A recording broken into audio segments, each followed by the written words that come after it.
Hello and welcome to this special coverage here on Headlines today on what we've called a Super Sunday of politics because some of the country's most important leaders have delivered public addresses. All three of them really, Sonia Gandhi, Narendra Modi and Rahul Gandhi have spoken out. Rahul and Sonia in the context of their battle against the land bill. Narendra Modi addressing his own party MPs and saying it was time to dispel the image that his government was anti-poor. So all three leaders have spoken out on this Sunday. And now we're going to analyze those three speeches that have been made today. Joining me to analyze and in a sense rate the three speeches, Siddharth Vardarajan, senior journalist and former editor of The Hindu, Ashok Malik, senior journalist and columnist, and also joining me, Milind Deora of the Congress Party, its former MP and Union Minister. Appreciate all of you joining us there. Let's start though with Rahul Gandhi, since this was expected to be his much anticipated comeback speech. Remember, he's taken a 56-day sabbatical, left on a leave of absence just before the budget session, and now it was seen as an opportunity for him to galvanize his party cadres. So let's first listen in to what Rahul Gandhi had to say and then try and rate Rahul's speech. Listen in. Modi ji गए, विदेश में गए, हिंदुस्तान के प्रधानमंत्री हैं और उन्होंने कहा कि 50 साल का कचरा मैं साफ कर रहा हूं। मोदी जी हिंदुस्तान के प्रधानमंत्री हैं। मुझे यह सुनकर काफी दुख हुआ। सबसे पहले उनको हिंदुस्तान के लोगों की शक्ति नहीं समझ आती। जो आपने पसीना दिया, जो आपने खून दिया पिछले 60 सालों में इस देश को बनाने के लिए, वो उनको दिखाई नहीं देता। और दूसरी बात, ये जो उन्होंने शब्द कहे हैं विदेश में हिंदुस्तान के बारे में, वो ना मोदी जी को शोभा देते हैं और ना प्रधानमंत्री के पद को। सच्चाई यह है कि सरकार गरीबों के लिए चलनी चाहिए। किसान अपना खून पसीना देता है, किसान ने हिंदुस्तान की नींव बनाई है और सरकार को किसान को नहीं भूलना चाहिए। That was Rahul Gandhi then in his comeback speech. Milind Deora, there is one sense that Rahul missed the occasion. This wasn't just a speech meant to raise the issue of the land bill and farmers' issues, but also convince his own party workers and leaders that he was ready to take charge. Did he do enough to convince the likes of you that Rahul is now ready to take the next step up in your party and actually lead your party? Well, firstly, I think the media has converted this, today at least, into India's Got Talent in terms of who's the best orator, and let's rank, political leaders and their leadership capabilities and abilities based on their oratory skills. Fundamentally, I believe politics is about a lot more than that. It's about somebody's sincerity, it's about somebody's intent, it's about somebody's sense of conviction, and it's about somebody's ability to get the job done. What is it that Rahul Gandhi said in your speech that you believe? Because he spoke on where he went back to Niyamgiri. He went back in history. He told us about geography in the context of diamond mining in Australia. But specifically, what is it that he's given you for you or leaders like you to believe that there is hope that he can actually take on a Narendra Modi? I think the biggest thing that he has communicated, and that Mrs. Gandhi and all leaders have communicated, and that the party as a whole is communicating, is the fact that the country got a land acquisition bill in 2013 with broad-based support from all political parties, including the BJP. And all of a sudden, when BJP came to power, they chose an ordinance route to amend that act. And that's something which has sent a very wrong message across the country, to farmers, to other people, not just those who are affected by land and who have an emotive relationship with land, but everybody else who's asking a question, why did this have to be done in such a hurry? And that's what politics comes down to, Rajdeep. It's not just about somebody's ability to have great oratory skills or to have the right time signatures and meters and pausing. It's about the right issues. And today Congress has captured the space as a critical opposition party in raising the issue of the way the land acquisition bill is being diluted by this government. Ashok Malik, it almost seems that Milind Deora is saying, don't judge my leader on his oratory or lack of it. Please judge him on the issues that he has raised. He's raised an issue which Congress believes can be their ticket back to power, or what Jairam Ramesh calls their Sanjeevani, which will take them back to power. See, perhaps the Congress thinks it's got the right issue, and it may well be right for all you know, in this long battle up to 2019. But you also have the message is important, so is the messenger. Today was a test of the Congress is grappling with this question of whether Rahul's ready to take over the top job in the Congress and be the face of the Congress. Given his speech and given Mrs. Gandhi's, his mother's speech, Sonia Gandhi's speech, which was much more focused and in a sense much more immediate and political. You know, the politics that he speaks out, 70,000 crore farm waiver that we've given, we brought in Narega, we were the ones, or he was the one, he says, who stopped Vedanta from mining in Niyamgiri. Now, all these issues were also part of the 2014 campaign, and they didn't resonate for whatever reason with the voters. What makes Rahul Gandhi or anyone believe then that they will resonate in 2015? Yeah. No, I think, politics, to take up on what Milind Deora was saying, it's also about communication, it's also about being there. And if today a larger part of our discussion, and I suspect the overall national discussion, is not so much on the issues of land acquisition, the issues of rural distress, issues on which the Modi government is vulnerable, but on the inner party wranglings of the Congress, the stature of Rahul Gandhi, his absence. Rahul Gandhi has himself entirely to blame. Now, you can't go away and vanish for 56 days and come back. Obviously, the media is going to focus on India Got Talent, right? Because this rally was scheduled for you to come, for your return. So people are going to judge it by that metric, and I think. So the oratory, as a result, the oratory becomes as important in a sense as the content or the issues that you make. People want to know, absolutely. Has Rahul Gandhi changed compared to what he was in 2014? The oratory becomes important, but I think where he erred, and I think where Sonia erred a little less, was that he dwelt, I think, too much on the UPA's record. Even if Rahul genuinely believes it was a great government, 2019 can't be won by saying UPA 2 was a great government. That's a good point. Milind Deora, where is the roadmap? There was one point where Rahul Gandhi said, whenever there is a land acquisition that you protest, I will be there. That's the only moment I heard of what Rahul Gandhi intends to do from now on. I'm sorry to be skeptical, but the past of Rahul Gandhi suggests that he has never missed an opportunity to miss an opportunity. So we need to know what is the roadmap that he has for the future. Is he going to stay the course? Is he going to go across the country? We are told of a Padiyatra. Is that actually going to happen? Yeah, so I think, today we can, it's a nice Sunday afternoon where we can debate whose speech was the best speech and who should have said what, and I appreciate that feedback and those views, and I'm sure each of those speakers would appreciate that too. But ultimately the proof is in the pudding, and that is going to play out in the next few weeks, months and years in terms of which leader believes in rhetoric and which leader believes in actually getting the job done. And I do believe that the collective leadership of Mrs. Gandhi, Rahul Gandhi will deliver. On the land acquisition bill, we will take it all the way to the end. Today there's a protest on the streets, but we have the power to push the government to take back their amendments in Parliament as well.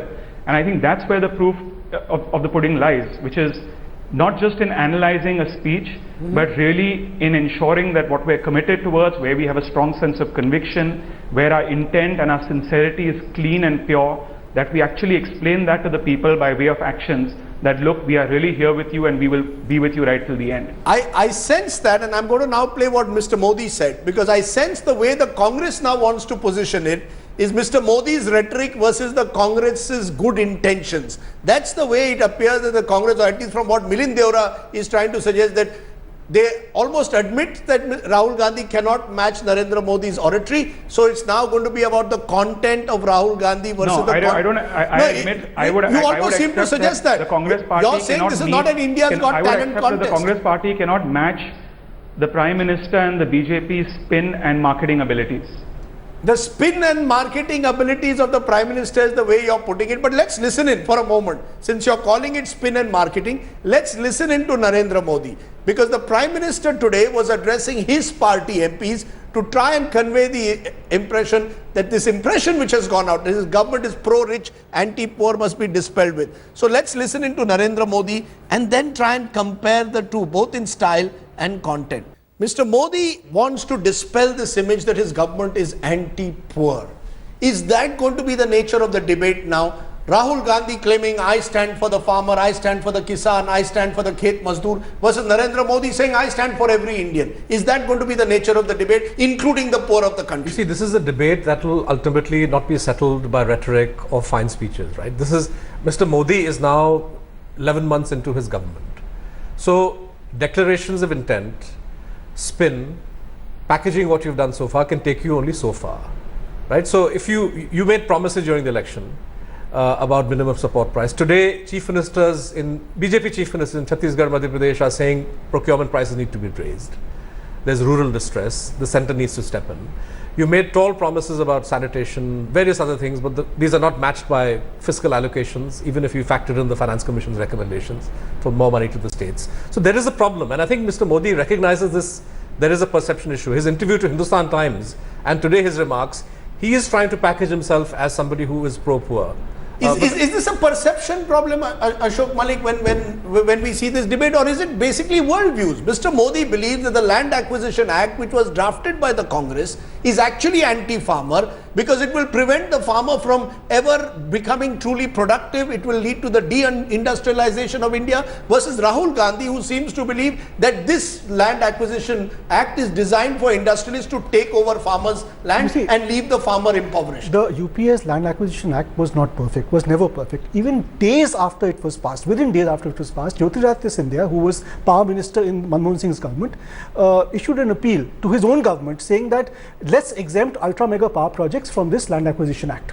This was just after the act had been enacted by the Lok Sabha. So the fact is, all bills, all acts, all legislations can be amended, and that is precisely what Mr. Modi is saying. He's saying we can't build industry, we can't build cities, we can't build urban centers. With this act, we have to reform it. Are they looking at two different constituencies? Mr. Modi is looking primarily at what is always called the neo-middle class, aspirational class. He's driving that engine. Rahul Gandhi is going back to the pro-poor rhetoric of an earlier Congress generation. I think that dichotomy is there because Rahul, through his 10 years in government, when the UPA was in government, only once in Jaipur in 2013 did he actually talk about the class that is not poor and not rich. Otherwise, it was Do Bharat hai, Garib, Amir. Let's take a break. I'm going to ask all of you then to rate these speeches, including that of Sonia Gandhi, and what is the roadmap ahead? Is this now going to be the land acquisition bill, as Ashok Malik has said earlier today, the nuclear moment of the Modi government? Three speeches really today. We had anticipated this, as we are calling it, about Chappan ki Chhati, that is Mr. Modi, and Chappan ki Chutti, which is Rahul Gandhi. But there was Sonia Gandhi also, who spoke today. Listen in for a moment also to the Congress president, and then we'll review all three speeches. हम आज यहाँ इसलिए जुटे हैं ताकि हम प्रधानमंत्री और उनकी सरकार को पूरी ताकत से यह संदेश दे कि अब बहुत हो चुका है।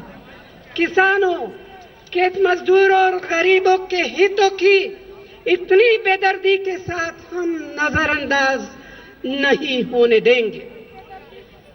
आज हम यहाँ इसलिए जुटे हैं जिससे मोदी सरकार को यह संदेश पूरी मजबूती से दिया जा सके कि देश के किसान, देश के खेत मजदूर, देश के गरीब उनके खोखले वादों और उनकी चाल को समझ चुके हैं।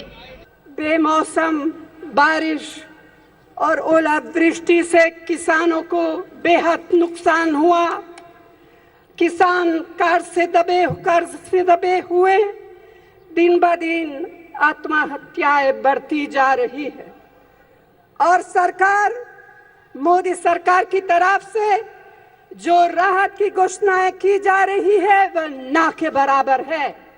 ऐसा लगता है जैसे जख्म पर नमक छिड़कने की कोशिश हो रही है।